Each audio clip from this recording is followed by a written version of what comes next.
Kalingap Edu, sinundo si Arjen sa school. Binilhan ng damit at isinama sa Kalingap Ball. Pero Viancy, palihim daw na nagsiselos. Yan po ang pag-uusapan natin ngayong araw, pero bago po ang lahat, mega love shoutout sa ating mga listeners, viewers, and subscribers sa anumang sulok ng mundo. Kamusta po kayo mga kalingap?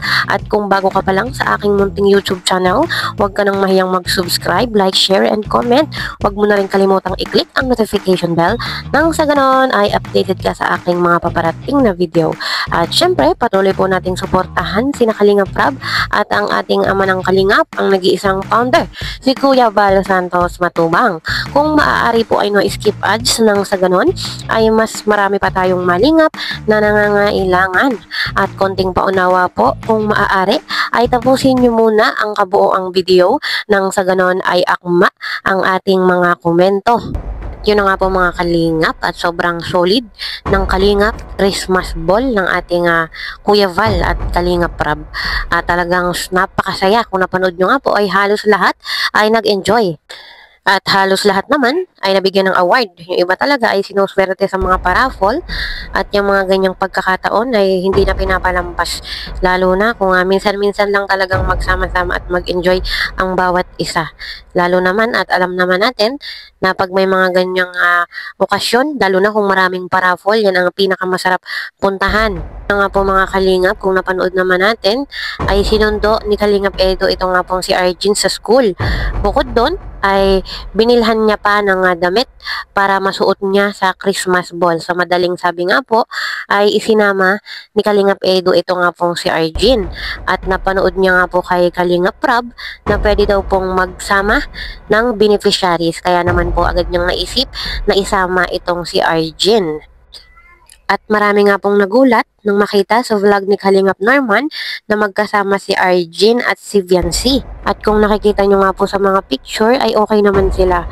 At nakaakbay pa itong si Viancy dito nga po kay Arjen. Kagabi din sa Kalingap Ball ay may mga pagkakataon na nagkakatabi at nagkakausap silang dalawa. So, ang ibig sabihin lang po nun ay maayos silang dalawa. Wala pong selusang nangyayari. Walang inggitang nangyayari. Walang agawang nangyayari. Doon po sa issue na palihim daw po nagsiselo si Viancy, ay mukhang hindi naman po yun totoo. Dahil si Arjen ay beneficiary nga po ni Kalingap Edu at hanggang doon lang po yun. Basher lang din yung nag-create ng issue kaya po lalong gumugulo. Kung may selosang nangyayari between Arjen and Viancy, hindi naman yan pagdidikitin din ni Kalingap Edu. Syempre, alam niya yung mga dapat gawin kaya kung hindi sila okay, ay hindi yan magkakasama, hindi natin sila makikita sa isang vlog na okay. Kaya iwasan na po natin yung mga pambabatikos dito po kay Arjen at saka kay Viancy na may silusan nga pong nangyayari. Yan po ay gawa-gawa lang din naman at wala namang katotohanan. Kahit maraming issue si Arjen, ay patuloy na lang din po nating suportahan dahil siya ay beneficiaries ni Kalingap Edu. Kung ano man yung mangyari dito po kay Arjen, maganda man or masama, yun po ay nakaka-apekto din kay Kalingap Edu.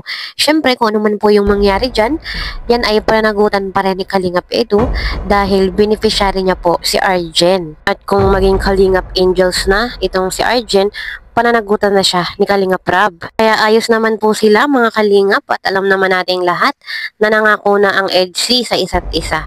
At alam din naman siguro yon ni Arjen na ayos na ito nga dalawa, ito nga po nga si Viancy at si Kalingap Edu na siguro alam naman niya na nagkakamabutihan na at wag na siyang umextra.